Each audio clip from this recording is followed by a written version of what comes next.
Hi there, my name is Mike Shillin, President of Shillin Wealth Management. I'm joined today by our Managing Director, Jacob Jansen.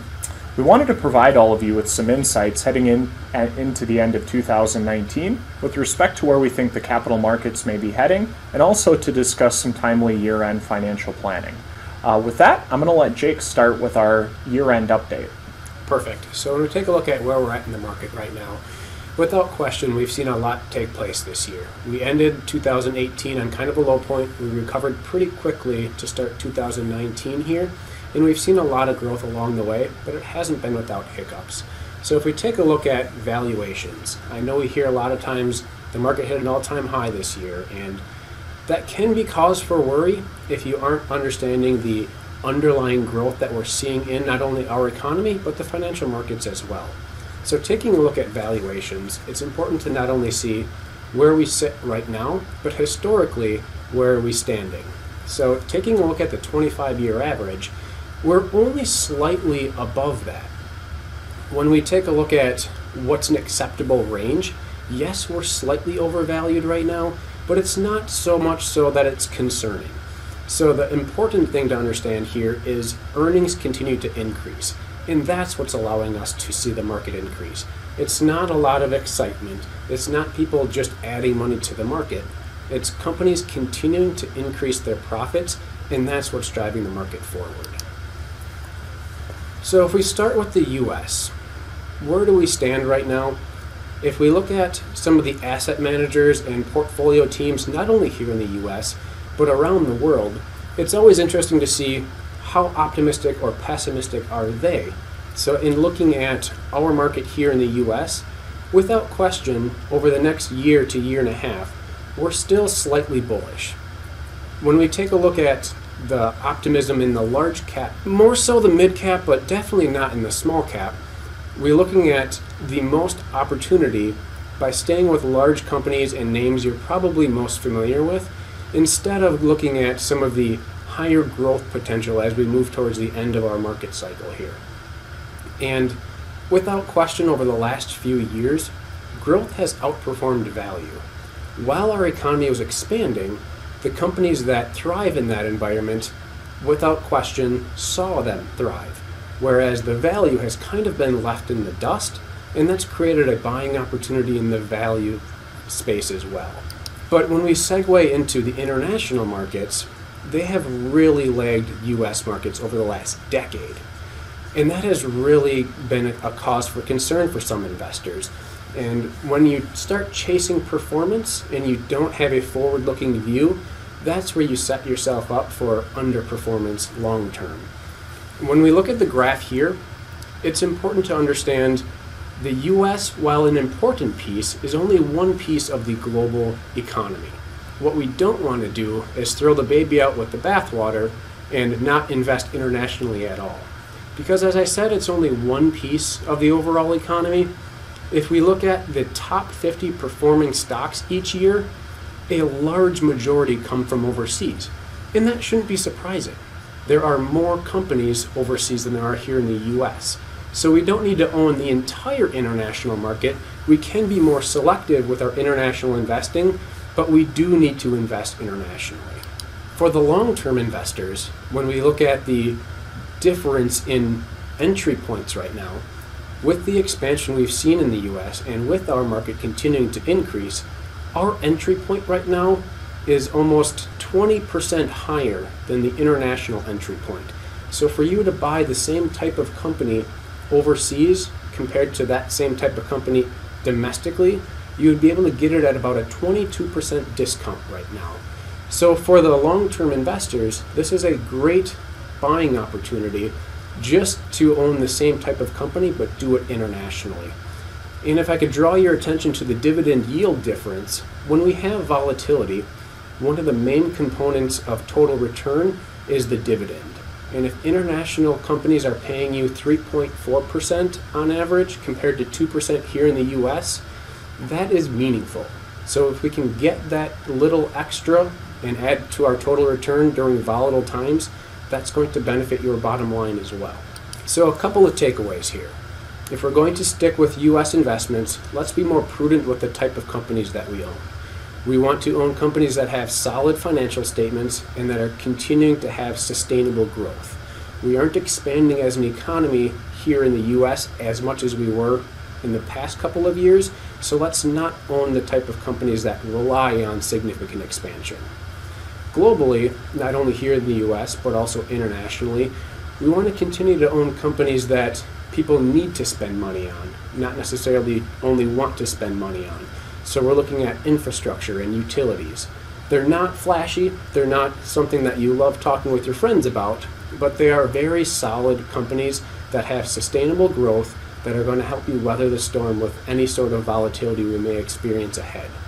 And on the bond side, we didn't touch on that too much, but on the bond side, interest rates will likely continue to increase in the intermediate term. But in the meantime, we want to own something that's going to give you some total return, and higher grade corporate bonds are going to be a good way to get that exposure. Well, thanks, Jake. Those were some insightful ideas heading into the end of the year. Now let's talk about some behavioral issues heading into 2020. I think we can all agree that we live in a pretty crazy world right now. It's pretty easy to turn the TV on and get caught up in the day-to-day activity. So one of the things I want to talk about are some good common sense approaches to managing your money in a crazy world. So first and foremost, some of the best advice we can ever give you is diversify your portfolio. As Jake talked, the S&P 500 and American companies are pretty fairly valued. There's not nearly as much opportunity, so you're going to have somewhat limited growth. By diversifying your portfolio overseas, especially into an index like the MSCI All World Index, you can get a lot more exposure to varying economies. So one of the things I want to really stress on here is diversify your portfolio. It's a great time to be heading into the new year to evaluate where you stand with regards to your allocations and risk metrics. One thing that we try to focus on with portfolio construction is making sure that we're not making bets on certain styles of stocks. As you can see here, going back to 2003, it's nearly impossible to predict what type of companies and what style of stock is going to be the leader and what's going to do the worst. So please make sure you focus on having a well-diversified portfolio that's equally balanced between different types of stocks, both internationally and domestic, to make sure that you're limiting any potential volatility. We would also encourage all of you to really try to manage your emotions. I think we can all agree that we live in some pretty interesting times. Between what's happening with our president in Washington, a trade war, a soon-to-be presidential election in 2020, it's very, very easy to get caught up and lose sight as to why we invest. So one of the things I want to make sure that you all see here, reactive investing is never a positive. These are what we call the stages of investing. Typically what we find is that between the elation phase and the fear stage is where people tend to make some of the worst decisions. And what I mean by that is buying too high or selling low. We want to make sure that we focus on our long-term investment objectives and financial planning needs and try to take the emotions out of it. The day-to-day fluctuations of the stock market should never have any bearing on you reaching or accomplishing your long-term goals and objectives. Also, please look past the headlines. If someone were to use the news media as an excuse for investing, there would never be such a good thing as a good day to invest. So between the internet, between Facebook, between the TV, it's easy to see all of these depressing and scary headlines. I would really encourage all of you to look past that. In today's technologically driven world, there's always going to be two sides to every opinion. So it's important to, again, please focus on your long-term goals and objectives and your individual risk tolerance. The last piece of advice I'm going to give all of you is to really focus on what you can control. Again, we can't focus on what's going to happen on a day-to-day basis with the news, but what we can control is focusing on an investment plan that fits our needs and objectives. We can structure our portfolio between expected returns based on capital market assumptions. We can focus on diversification, we can focus on minimizing costs and taxes, and we can manage our emotions and staying disciplined through different market dips and swings. So again, the key to successful investing is learning that you drive the car, not the market and not the news media. Again, something we started with today, it's important to remember why we invest. What we're showing you here are different estimates of inflation over time. As we all know, the cost of living is continuously rising on a year-by-year basis, and stocks have been proven to be the best vehicle for helping you maintain your purchasing power over time so that you can maintain your standard of living not only while you're working, but also while you get in retirement. Given how low interest rates have been for the last decade or so, it's safe to say that interest rates in the future will eventually be higher, which will also lead to somewhat higher inflation. Unfortunately, nobody knows when those times are coming, so it's better to just, again, plan for the future. Last but not least, I want to make sure that we address where we stand as an economy. Again, going back to what I talked about earlier, it's easy to get caught up in the negativity of the news media. So Shillin Wealth Management tries to be a very data-driven firm so that we can help all of you continue to make confident decisions. What I'm showing you right now are what many analysts and economists consider to be the most important variables when predicting a recession. Again, nobody knows for certain. There's no way to accurately predict the day or month or year that a recession is going to begin, but these are some of the precursors that we try to keep in mind. What I'm happy to report here is that for the most part, economic fundamentals remain positive despite what you hear online or what you hear on TV. While it's good to be a little bit pessimistic and be a little bit guarded given how much of a run-up we've had in the stock market this year, for the most part, most economic conditions continue to look very, very stable, with signs pointing to a possible recession sometime in the year 2020. Again, please do not try to time the market. Please do not try to predict when the market is going to peak or when the economy is going to peak, because in the long run, that's really a fool's game. Again, controlling what we can control and focusing on the data is the best thing that we can ever do.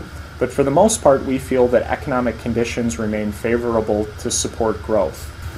And with that, we'll end on a year-end strategy here. One of the things that we take a look at in taxable accounts is making sure that we are tax efficient, not only in the types of investments that we buy, but how and when we sell them. So as Mike mentioned, one of the things that we can control is the taxes provided and paid by the portfolio. While we can't avoid paying taxes altogether, your investment portfolio can have some flexibility as to how much and when you actually do pay those taxes. So tax loss harvesting is a way to realize some losses now to either offset gains or carry them forward for potential gains in the future. But if you don't have any gains this year, what you could also do is reduce your federal income this year by up to $3,000 if you have losses that you can realize this year. So with it being December and the year end coming up here, one of the things you may want to take a look at in your taxable account is how much taxable gain you've already realized. Even if you didn't sell any investments, some of your underlying mutual funds may have capital gains distributions where they pass it out to you. So you may not have sold the fund, but you still have some gain that you're realizing.